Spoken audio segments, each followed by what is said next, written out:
ઉત્તરાખંડ સરકારની licence ઓથોરિટીએ supreme કોર્ટની ઝાટકણી બાદ બાબા રામદેવની પતંજલિ આયુર્વેદ અને દિવ્યા ફાર્મસીના લગભગ 14 ઉત્પાદનોના ઉત્પાદન લાયસન્સ સસ્પેન્ડ કરી દીધા છે.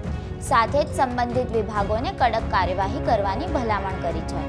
આ મહિનાની શરૂઆતમાં drugs and magic remedies act અને ડ્રગ્સ એન્ડ કોસ્મેટિક એક્ટના ઉલ્લંઘનમાં આ ઉત્પાદનોની ભ્રામક જાહેરાતો અંગે કંપનીની ફરિયાદોને ધ્યાનમાં લઈને આ આદેશ જારી કરવામાં આવ્યો છે.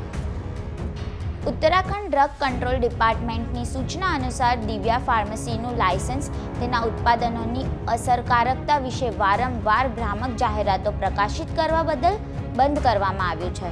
સુપ્રીમ કોર્ટે તાજેતરના અઠવાડિયામાં પતંજલિ આયુર્વેદને તેના કેટલાક ઉત્પાદનોની ભ્રામક જાહેરાતોને રોકવા માટેના નિર્દેશોનું પાલન ન કરવા બદલ ઠપકો આપ્યો હતો. જોકે પતંજલિ આયુર્વેદે 22 એપ્રિલે કેટલાક અખબારોમાં માફીપત્ર પ્રકાશિત કર્યો હતો.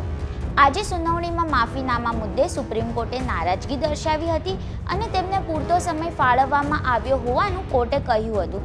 જોકે કોર્ટના આદેશની ગેરસમજના કારણે ચોક્કસ ફોર્મેટમાં માફીનામું અપાયું નહીં હોવાનું રામદેવના વકીલે જણાવ્યું હતું, જેને પગલે કોર્ટે તેમને વધુ સમય આપ્યો છે.